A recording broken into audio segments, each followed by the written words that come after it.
Verano de 1947. El oficial Philip Corso está de servicio en la base militar de Fort Riley, Kansas, cuando en una misión de patrulla encuentra algo que cuestiona los fundamentos de la historia. Corso era militar de carrera, un oficial muy respetado en los servicios de inteligencia, con capacidad de decisión en caso de guerra. Pero juró que en un edificio abandonado dentro de un cajón de embalaje se guardaba el cuerpo de un ser de otro planeta. Corso publicaría esta y otras revelaciones en un libro llamado El día después de Roswell, que se convertiría en un bestseller tras su publicación en 1997. 5 coroneles acudieron a una sesión de firma de libros y confirmaron que todo lo que mi padre había escrito era correcto. Corso murió en 1998. Pero los datos que reveló en su libro siguen suscitando polémica. A continuación, trataremos de analizar su carrera militar y sus sorprendentes declaraciones acerca de los ovnis.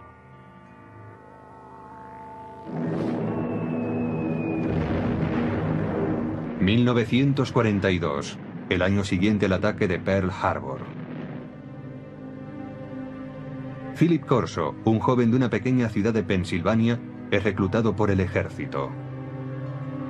Durante la Segunda Guerra Mundial se prepara como oficial de los servicios de inteligencia y después, a la edad de 29 años, trabajará en Roma. Su misión: descubrir y eliminar agentes soviéticos. Cuando el ejército de los Estados Unidos ocupó Roma, lo que quería era que el gobierno de la posguerra fuese un gobierno amigo, no un gobierno comunista. Corso desempeñaba una labor de responsabilidad. Se le consideraba un hombre con futuro. En abril de 1947, Corso vuelve a los Estados Unidos para seguir su preparación en el servicio de inteligencia del ejército en Fort Riley. 3 meses más tarde, en julio de 1947, llega la noche en que, según declara, tiene lugar el hallazgo que tanto le impresionó. Corso tiene 32 años y es el oficial de guardia aquella noche. La seguridad de la base está bajo su responsabilidad. Esa noche, Fort Riley bulle de actividad. Han llegado a la base de Kansas 5 camiones con los restos del misterioso accidente de una aeronave en Roswell, Nuevo México.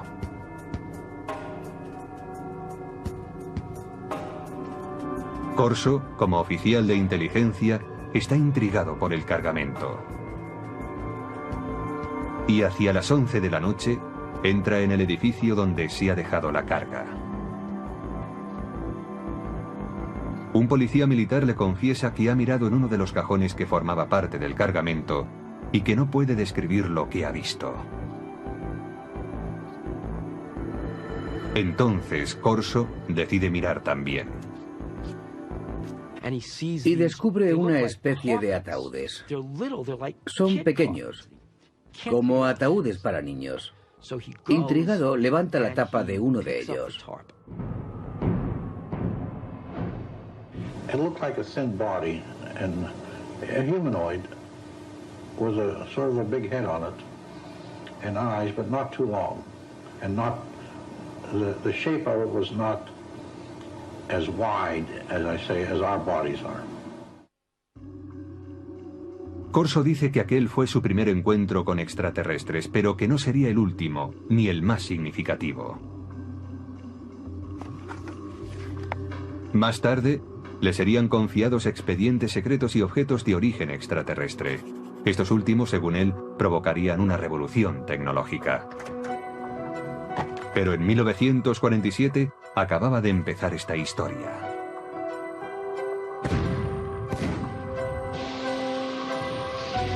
La Guerra de Corea, iniciada en 1950, abre un paréntesis en las reflexiones de Philip Corso sobre seres extraterrestres. Corso entra a formar parte del personal del general Douglas MacArthur como especialista en artillería para las fuerzas de las Naciones Unidas. Tras el armisticio de 1953 se queda en Asia como oficial de inteligencia. Se ocupará de la repatriación de prisioneros estadounidenses y aliados. Llegué a conocer a Philip Corso porque se encargó de la liberación de prisioneros de guerra en el lejano Oriente, a las órdenes de MacArthur, y más tarde fue oficial de proyectos especiales en el Consejo de Seguridad Nacional, trabajando para Eisenhower en la Casa Blanca. Según su expediente militar, Corso es ascendido al rango de teniente coronel en julio de 1953.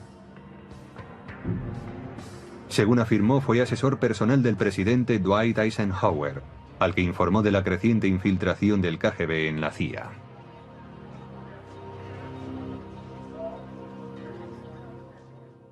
Y Corso se quejaba de esto ante Eisenhower en el Consejo de Seguridad Nacional. Corso declara también que Eisenhower le premió otorgándole la comandancia de un batallón. Los archivos militares confirman que fue nombrado comandante de un batallón de artillería en el campo de misiles de Red Canyon.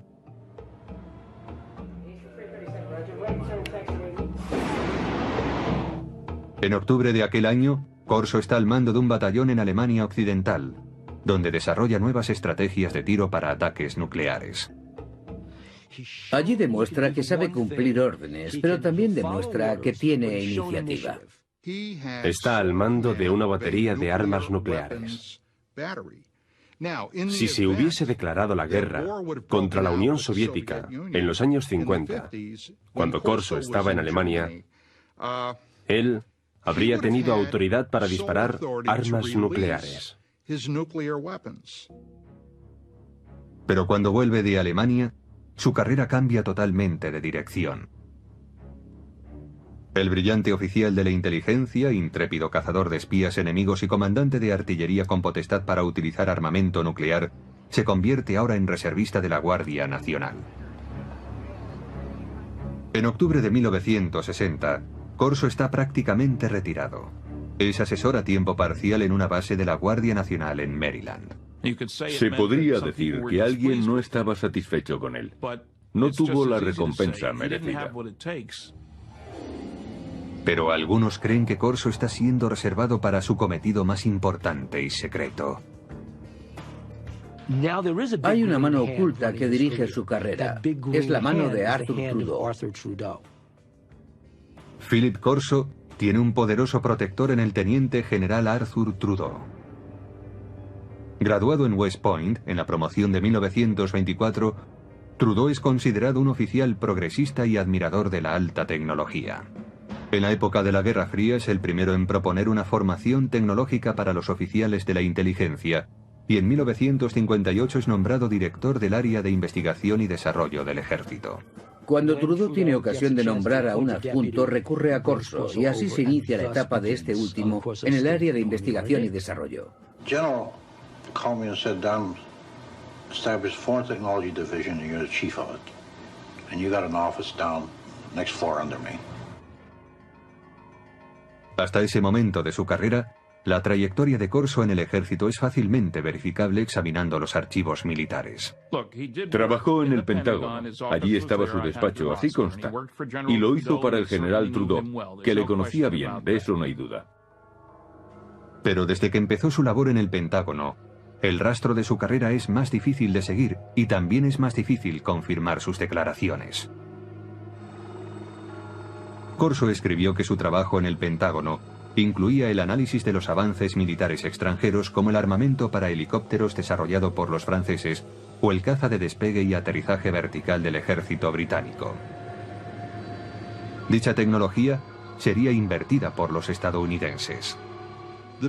Los militares han desarrollado a lo largo de los años una serie de proyectos dirigidos a copiar dispositivos tecnológicos provenientes del extranjero. Así, una de las tareas de Corso era acceder a esa tecnología extranjera, como la francesa, e invertir su ingeniería. Si se descubría algo bueno, era incluido en los planes tecnológicos propios. Invertir la tecnología enemiga resultó algo habitual en la época de la Guerra Fría. Los soviéticos utilizaron los aviones Sabor capturados de los norteamericanos para invertir su tecnología, y los Estados Unidos utilizaron los MiG capturados para invertir la ingeniería soviética. La tarea de Corso implicaba estudiar la tecnología extranjera, pero su trabajo cambiaría pronto. Poco después del 20 de julio de 1961, dice Corso, el general Trudeau le llama a su despacho y le adjudica una labor sorprendente: examinar la tecnología de la nave extraterrestre que se estrelló en Roswell, Nuevo México, en 1947.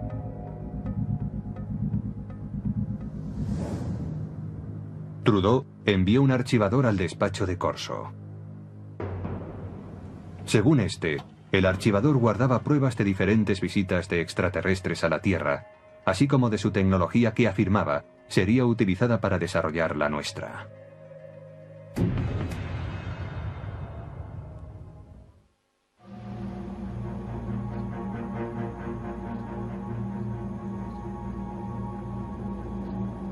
Philip Corso declaró que en 1947 él había visto los cuerpos de los extraterrestres cuyo ovni se había estrellado cerca de Roswell, Nuevo México. La descripción de Corso coincide con la de aquellos que se declararon testigos del accidente.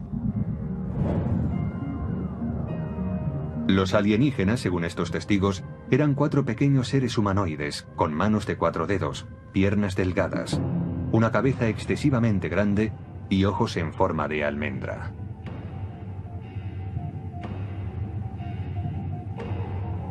Dichas descripciones aparecen supuestamente en los documentos clasificados por los investigadores del gobierno. Hasta el día de hoy, dichos documentos no han sido autentificados.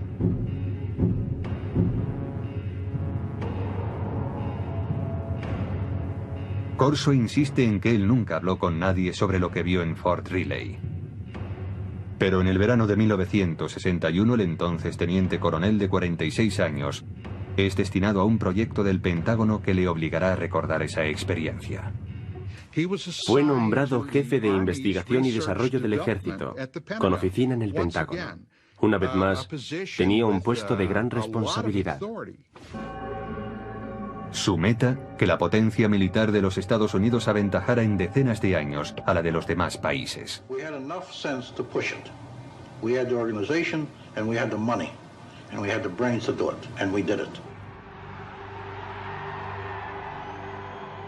Durante la época de la Guerra Fría, dice Corso, preocupaba mucho al gobierno que los rusos llegasen a tener acceso a los materiales extraterrestres o, lo que era aún peor, que los alienígenas utilizaran su superior tecnología para invadir la Tierra. Según Corso, un armario archivador contiene los extraordinarios utensilios hallados en Roswell.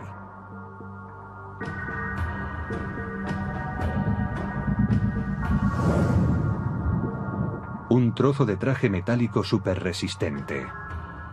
Corso afirma que quizás sirviera para proteger a los alienígenas.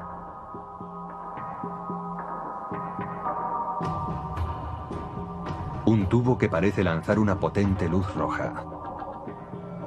El teniente coronel piensa que podría ser un instrumento quirúrgico o un arma.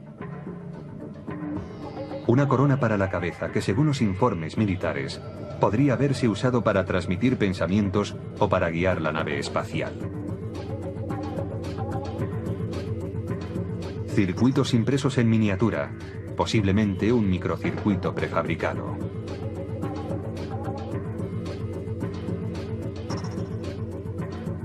Un cable flexible que podría haber transmitido luz. Y una lente para ver en la oscuridad, supuestamente extraída del ojo de un extraterrestre. Para identificar tan extraños objetos, Corso declara haber estudiado con detalle documentos clasificados del gobierno referentes a la tecnología extraterrestre supuestamente encontrados en Roswell. Según dichos informes, algunos de los más destacados científicos del mundo, hombres como Werner von Braun y J. Robert Oppenheimer, accedieron al lugar del accidente en Roswell.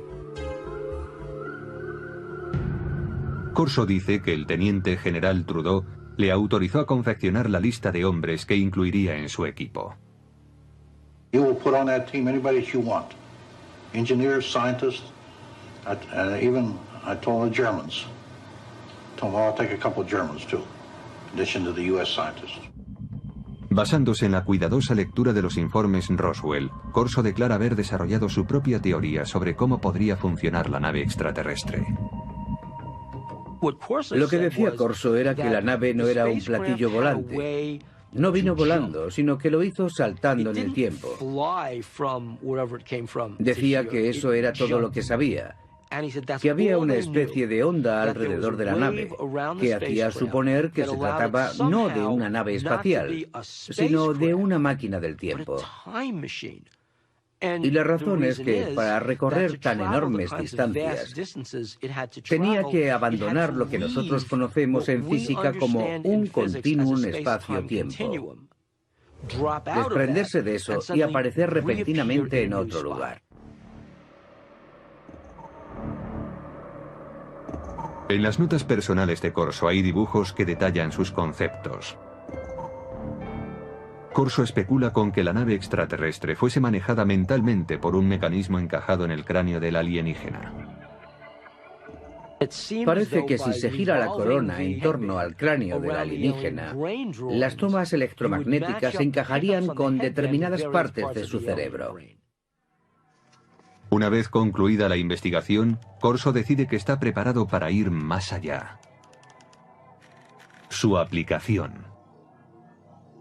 La tecnología extraterrestre que, según él, procede de Roswell, es mostrada a determinadas firmas para su desarrollo.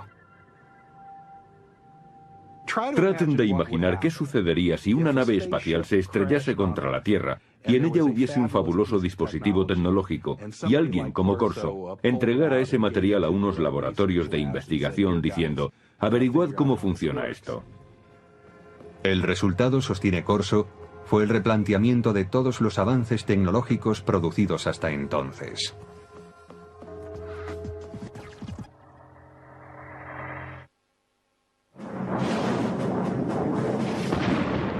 En la década de 1960, la potencia militar estadounidense está plenamente entregada a la Guerra Fría. El teniente coronel Philip Corso quiere usar en su apoyo la tecnología extraterrestre. A finales del verano de 1961, empieza a ponerse en contacto con laboratorios de armamento militar para tratar la cuestión. Los laboratorios del ejército también tenían científicos civiles, y aunque tenía que permitirles el acceso al material clasificado, Phil Corso se sentía muy cómodo trabajando con científicos civiles. Además, todas las autorizaciones formales corrían a cargo de los laboratorios. En Estados Unidos existen numerosos laboratorios de alta tecnología donde científicos civiles trabajan en proyectos militares. Los Álamos, sede del proyecto Manhattan, quizás sea el más famoso. Pero en 1961, Fort Belvoir, en Virginia, desarrollaba en secreto un proyecto para conseguir la visión nocturna. Corso declara que este sería el primer laboratorio al que recurriría. Para que aquellos objetos fueran analizados debidamente, no podía llevarlos a un taller de reparación de radio. Debía llevarlos a algún lugar de suficientes garantías. Según Corso, los testigos de Roswell declararon que la nave extraterrestre usaba una tecnología muy avanzada que permitía la visión nocturna. Si alguien entraba en la nave y miraba hacia afuera, veía el exterior tan nítidamente como si fuese de día, aún en plena noche. También hay, según Corso, una lente extraída del ojo de un extraterrestre que tiene la propiedad de aumentar la intensidad de la luz. Nadie sabe relacionar ambas cosas, dice Corso, pero todo el mundo es consciente de su valor potencial. Corso mantiene que a finales del verano de 1961 muestra a los investigadores de Fort Belvoir la lente extraída del ojo del alienígena y, al parecer, otro tipo de tecnología para aumentar la intensidad de la luz, también hallado en la nave. Este es el tipo de tecnología que, aunque parece ser que ya se había empezado a desarrollar durante la Segunda Guerra Mundial, realmente avanzó en progresión geométrica en años posteriores.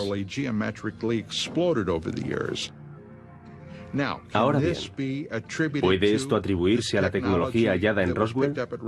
Según Corso, sí.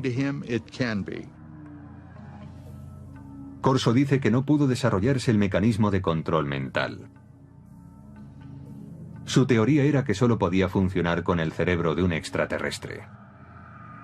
Pero este revés no impide el desarrollo de otro dispositivo. Un circuito impreso de sofisticado diseño. We also had a little charred chip. Small thing, maybe 3/8 of an inch square, 2 threads coming out, and a little one in the center with thin wires. These came from Roswell. We didn't know exactly the function of the integrated circuits, but we suspected that these were circuits, electrical circuits.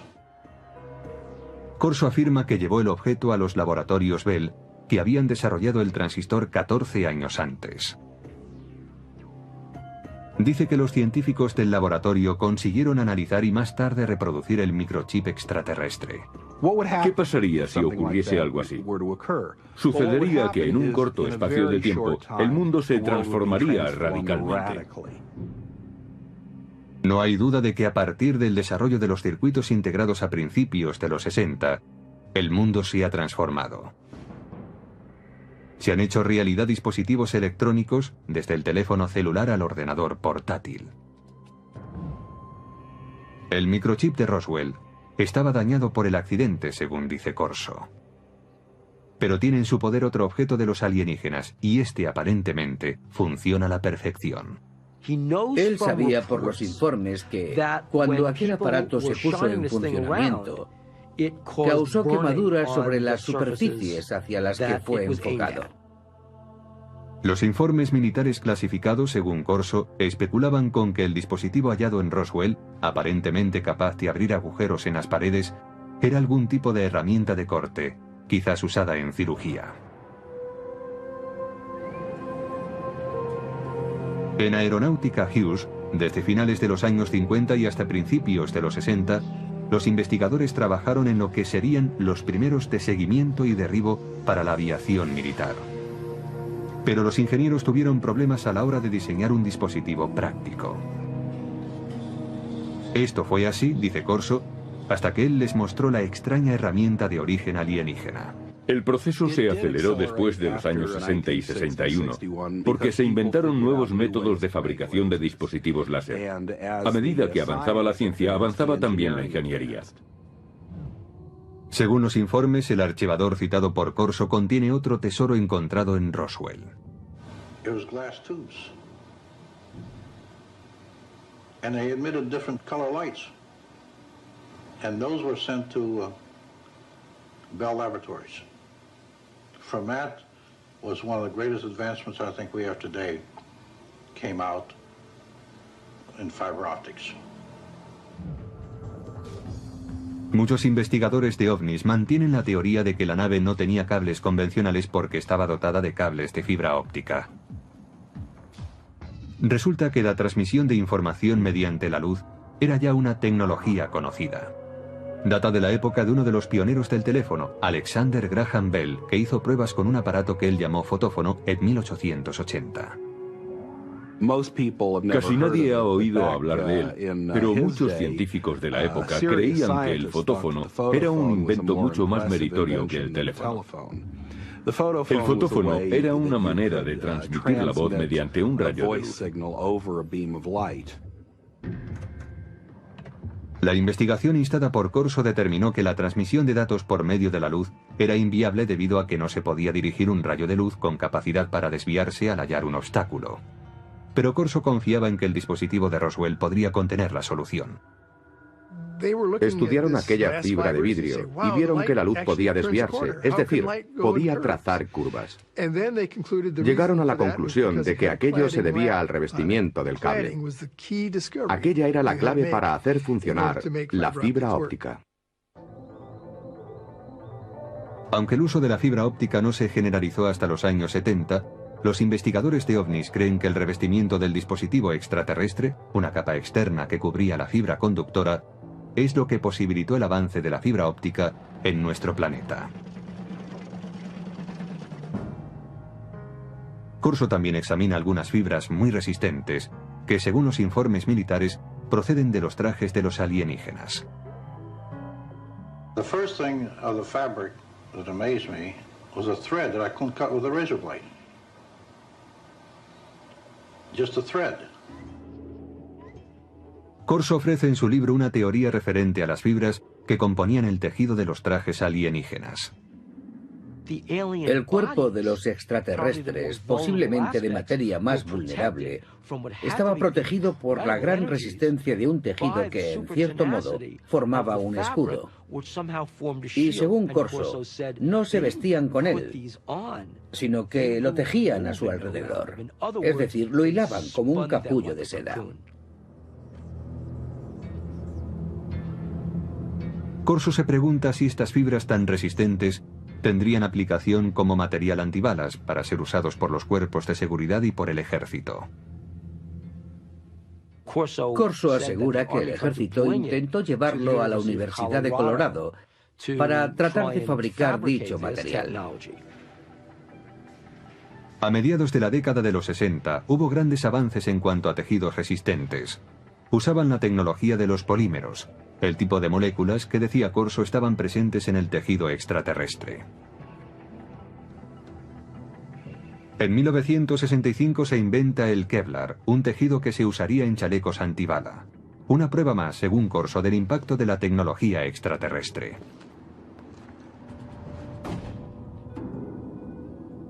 Nadie niega que el periodo en que el teniente coronel trabajó en el Pentágono coincide con un periodo de gran desarrollo tecnológico en los Estados Unidos. Los defensores de Corso dicen que la tecnología alienígena tuvo mucho que ver, pero otros ven las cosas de un modo diferente.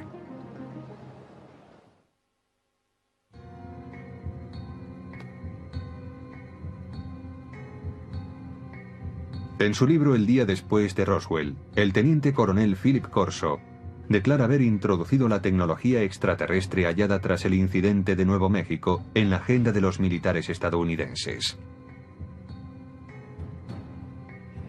Pero otros afirman que los avances científicos de los años 60 no fueron obra de un héroe, ni se debieron a la ayuda extraterrestre.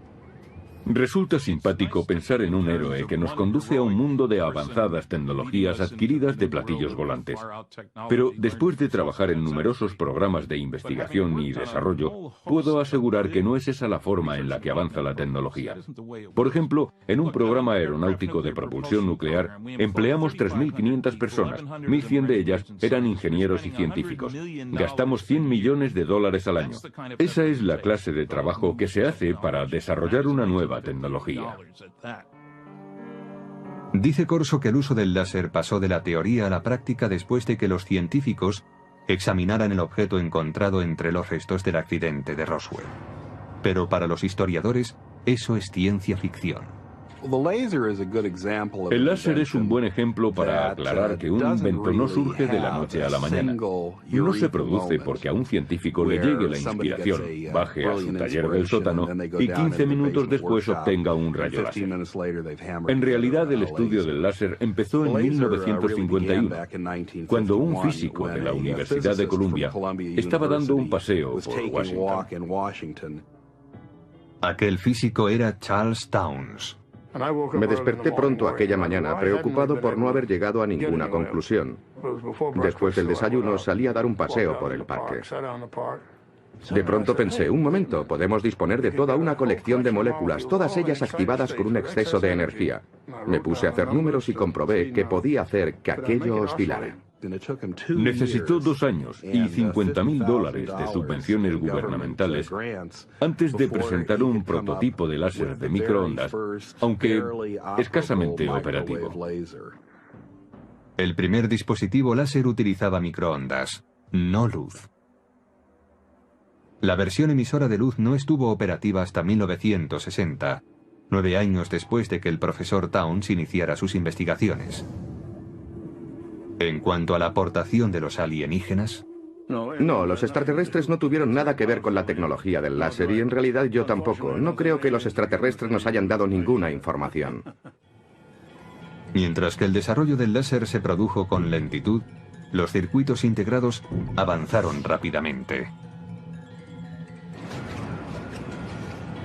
Pero el mayor logro de los científicos vino mucho después de que Corso se jubilase.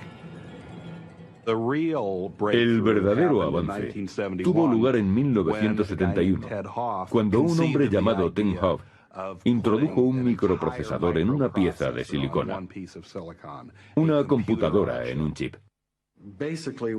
Lo que sucede básicamente en un circuito integrado es que controlamos el flujo de electrones, o en ciertos casos, la ausencia de electrones. Ted Hove, conocido como el arquitecto del microprocesador, empezó a trabajar con circuitos integrados en 1968. Hove refuta la declaración de Corso según la cual un chip alienígena hallado tras el accidente de Roswell hizo posible una versión terrestre. En un accidente, se puede suponer que se han producido daños, y estos daños pueden hacer aún más difícil el análisis de un objeto. Incluso cuando se dispone del objeto, se necesita un contexto. Quien haya visto este objeto en aquellos días, sin un contexto en el que enmarcarlo, en otras palabras, sin saber para qué servía, tendría incluso menos posibilidades de entenderlo. Hove dice además que para reproducir un circuito integrado, como Corso dice que se hizo en 1961, habría sido necesario un microscopio electrónico de exploración, el cual no se inventó hasta 1966. Incluso si se observan hoy en día estos objetos, su resolución es tal que los microscopios ópticos ordinarios no podrían apreciarla. Haría falta algo más sofisticado. No creo que en aquel tiempo nadie hubiese podido imaginar qué cosa era aquella. Philip Corso dice también que el cable de fibra óptica extraterrestre inspiró a los científicos. Pero los científicos no apoyan su afirmación, porque la fibra óptica requirió una confluencia de tecnologías que fueron apareciendo a lo largo de décadas. La idea empezó a ser realmente interesante en 1965, cuando el láser ya estaba disponible. Alguien supuso entonces que se podía dar un uso comercial a la fibra óptica. Y así, poco después, el proyecto fue abordado por un trío de inventores en Corning. Consiguieron por fin fabricar fibra óptica en 1970. La luz de un láser mejoraba la fuerza de la señal. El equipo de investigadores de Corning Glass creó una forma de sílice fundido. Este purísimo material de vidrio era capaz de transportar 65.000 veces más información que el hilo de cobre. La fibra óptica ya era algo interesante desde el punto de vista comercial, 10 años después de que Corso proclamara haber acelerado la tecnología. Ese fue el verdadero logro de Don Deck, Peter Schultz y Bob Maurer. Encontrar esa forma tan innovadora de fabricar vidrio. Corso declaró también que su secreto había inspirado un salto cuántico en la tecnología de la imagen. Pero los expertos afirman que la tecnología para convertir la noche en día también llevaba décadas desarrollándose. El proceso fue evolucionando paulatinamente. Había empezado allá por 1940, cuando se suministraron a los ejércitos aliados, en la Guerra del Pacífico, pantallas de radar con intensificación de imagen. El primer dispositivo de visión nocturna empleaba la formación de imágenes térmicas. Desarrollado por los alemanes durante la Segunda Guerra Mundial, convertía energía calorífica en un espectro visible usando una luz infrarroja y un receptor.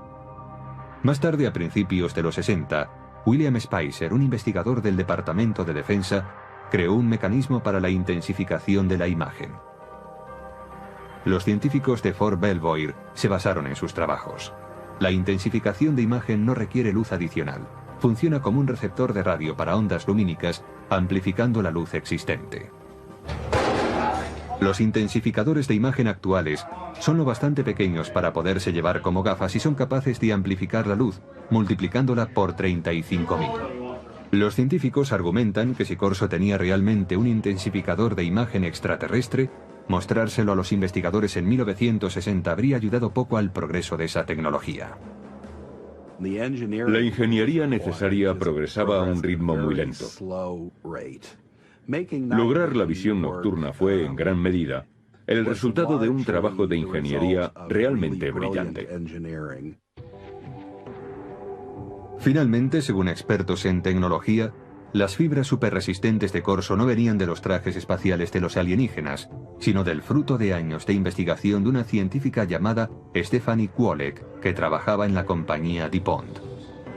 Ella consiguió enlazar cadenas de átomos en 1965. En 1971 el Kevlar ya estaba en el mercado.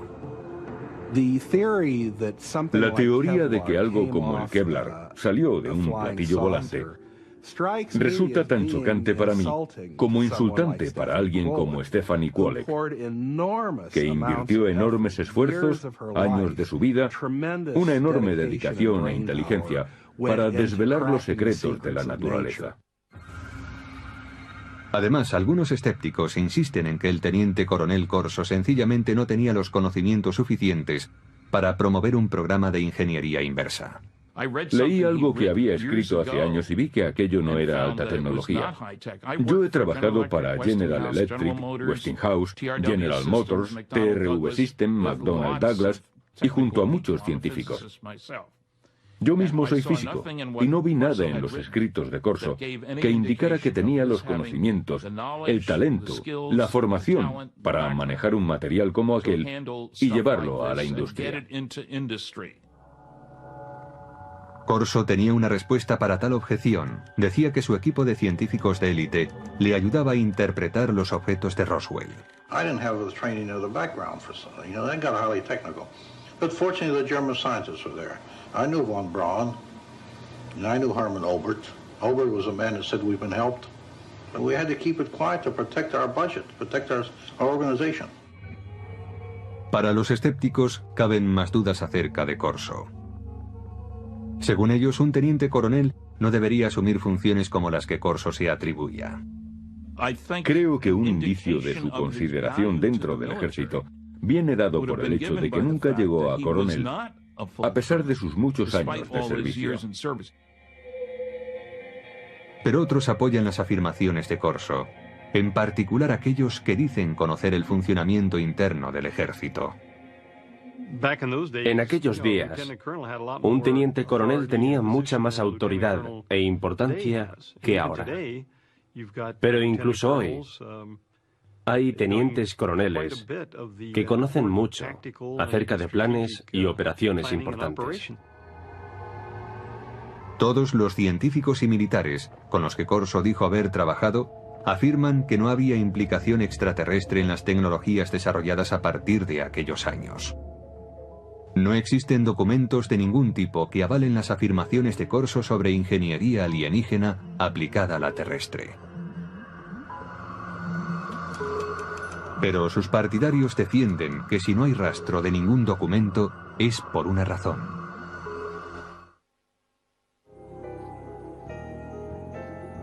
Quienes creen que una nave extraterrestre se estrelló cerca de Roswell coinciden en una cosa: el gobierno ocultó sistemáticamente la verdad. El gobierno de los Estados Unidos y otros gobiernos del mundo han ocultado pruebas para dar este asunto por concluido, pretendiendo así acabar con el misterio. Philip Corso alega que él también debía mantener en secreto su programa de ingeniería inversa. We couldn't discuss it. We made a decision. It cannot be discussed outside of us. We're doing good. We have the authority, we have the money for our R&D projects. Well, that's fine. Let's keep it that way. Let's not get mixed up in the murky area of whether they exist or not. En cuanto a la contribución de Corso a los avances de la ciencia, los escépticos dicen que la tecnología que él declara haber impulsado por aquella época ya estaba a punto de aparecer. Como prueba, aluden a la famosa corona de control mental, una tecnología extraterrestre que Corso reconoció que no pudo ser desarrollada. Hoy está en camino de convertirse en realidad sin su ayuda. Desde los años 70, los científicos han estado experimentando con las ondas cerebrales salidas del electroencefalógrafo para suministrar información y alterar el comportamiento. En la actualidad es posible usar juegos como este que informan a través de un electroencefalógrafo para aprender a controlar los estados del cerebro. Pero la tecnología del control mental ha avanzado más aún.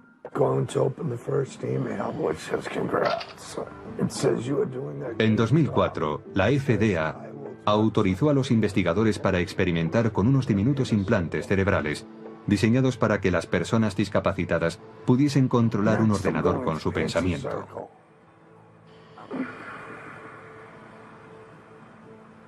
Los investigadores de ovnis dicen que los supuestos ocultamientos del gobierno pueden oscurecer para siempre los hechos de Roswell. Y en consecuencia, oscurecer también la verdad sobre si la tecnología extraterrestre contribuyó al desarrollo de la fibra óptica, los tejidos superresistentes, el láser, los circuitos integrados o la intensificación de imágenes. Hay gente que cree que los extraterrestres intervinieron, por ejemplo, en el 3500 a.C. en Egipto, para ayudar a los egipcios a construir pirámides. Pero los egipcios del año 3500 a.C. eran muy capaces de poner un gran bloque de piedra encima de otro. Si los egipcios hubiesen desarrollado de repente teléfonos celulares o algo así, entonces yo diría, de acuerdo, aquí hay un invento. Pero no fue eso lo que hicieron. Aunque el teniente coronel Philip Corso pueda ser cuestionado, sus ideas hayan suscitado polémica y sus afirmaciones hayan sido consideradas como propias de la ciencia ficción, su aportación al mito de los ovnis y a las leyendas populares no puede ser ignorado. Los militares, el Pentágono, el gobierno de los Estados Unidos no dan ese tipo de autoridad a un incompetente. Este hombre estaba bien considerado y era muy respetado. At my age, what do I have to lose? I have to let my grandchildren and my children know this, because how long will I be around yet? And when I go, it goes with me. Debió de haber muchos días, muchos, en los que Philip Corso se preguntase, ¿por qué yo? ¿Por qué tengo esta información? Yo creo que eso es algo que le atormentó durante muchos años. Es muy difícil guardar un secreto así para uno mismo. Hasta hoy solo se ha contado el 10% de la historia, dijo mi padre. El resto es información clasificada.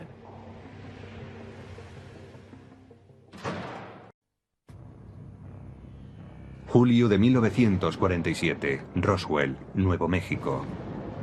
Muchos creen que los restos encontrados en el desierto cerca de esta pequeña ciudad pertenecen a un ovni. La pregunta es, ¿existen los ovnis? La respuesta es sí. Aún perdura la controversia sobre lo que aconteció allí aquella noche. Un exoficial de inteligencia del ejército de los Estados Unidos ha contribuido a la polémica. Según él, los ovnis no solo existen, sino que el ejército estadounidense ha copiado tecnología avanzada de ellos. Él lo sabe, afirma, porque ha tenido en sus manos muestras de esa tecnología y ha visto los cuerpos de los alienígenas encontrados en Roswell. The humanoid type body came from the Roswell area where there was a crash in 1947. ¿Por qué debemos creerle? ¿Por su rango? ¿Por los años de servicio al país y por su reputación? Pues era considerado uno de los militares más brillantes en su especialidad. ¿Quién es este individuo? ¿Qué dijo en el pasado? ¿Cuáles de sus predicciones se han cumplido? Según las palabras del teniente coronel Philip Corso, él era el responsable de que la tecnología extraterrestre llegara a los laboratorios militares y a los científicos civiles, quienes se valieron de ella para fabricar dispositivos láser, fibra óptica, circuitos integrados, gafas de visión nocturna y chalecos antibalas. Estudiamos platillos volantes que se han estrellado o que han sido derribados y tratamos de averiguar cómo funcionan. Muchos niegan que la tecnología extraterrestre haya sido el motor de la industria militar. Es una forma peculiar de confiar en la ingenuidad humana. Supe que Philip Corso no decía la verdad gracias a una serie de cosas. ¿Será la historia de Philip Corso fruto de su fantasía y su ambición? ¿O la confirmación de que en Roswell se estrelló un ovni en 1947? ¿Se inició realmente gracias a ese hecho un programa militar secreto que incorporaba la tecnología extraterrestre a la industria armamentística?